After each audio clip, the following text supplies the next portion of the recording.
Hello everyone and welcome to the INFINOX Market Insights with me, Richard Perry, analysing markets for INFINOX on Friday the 19th of March. Now what are we going to learn in this video today? Well, we've seen that equity markets have fallen sharply and also we've seen commodities falling sharply in the last couple of days. Big moves on bond yields have certainly driven those, but certainly as we come into Friday, they're starting to see a little bit of settling down. Settling also in the forex markets as well. The dollar has been moving quite a lot in recent days, but again is now starting to settle down a bit. I've got a couple of trading opportunities that I'm looking at with regards to cable, but also the oil price and also the DAX today. Now, in terms of news overnight, we've had the Bank of Japan, which didn't really surprise markets at all. They just tweaked their yield curve measure targeting just very slightly, but nothing really of any surprise.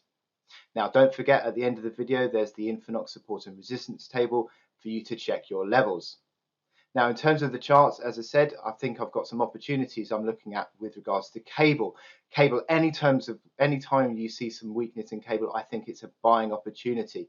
And also looking at the DAX, now we've seen the DAX breaking out to new high ground, but it looks a little bit stretched. However, I still see some further upside in the DAX. Now, also finally looking at the oil price. This Brent Crude chart, a sharp move to the downside yesterday, it's at a crucial level. Okay, so let's look at them charts. And on to the INFINOX MT4 platform, we can see that the cable chart has again just retreated slightly. But I think any time you see cable retreating into these bands of support, I think it is a buying opportunity. Let's just zoom in here. We can see that the opportunities, I think, still exist for cable. Certainly bigger corrections back towards the 38 big figure mark. But I think anything around 38, 35 towards 38.60 area, I think that's buying opportunity time. I think you've still got a lot of positive technical indicators on cable.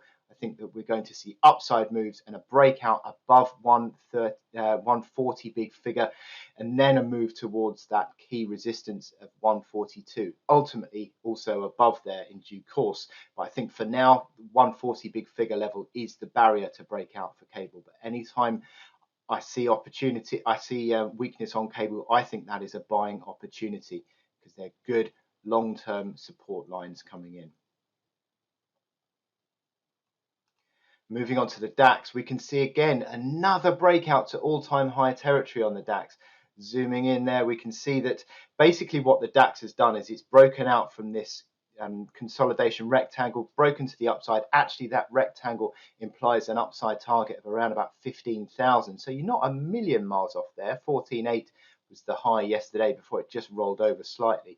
But again, this breakout means that I think that the DAX is still moving high. It's still very positive on momentum. The relative strength index up in the 70s, so a touch stretched on the daily chart, but I think you can look for opportunities, and anything back towards this breakout, this latest breakout support band around 14,600, I think that is again buying opportunity time.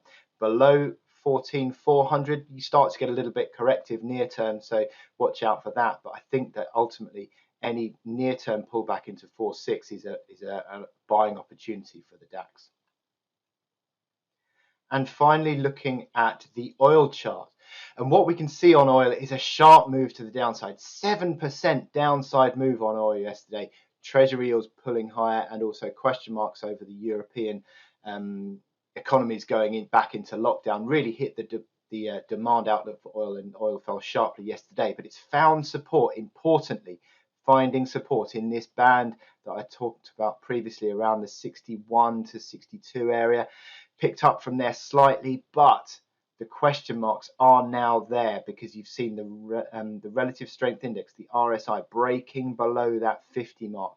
You've seen the breakdown of the uptrend. So there are now question marks around how far this bull trend on oil can go. Now that has been broken, the technicals are not looking as happy. So we are a little bit cautious now, I think, for the oil chart going higher, and we just need to watch this one now. But this is a key moment for oil. If it breaks and closes below that 61.60 area, I think the oil chart could start to turn far more corrective.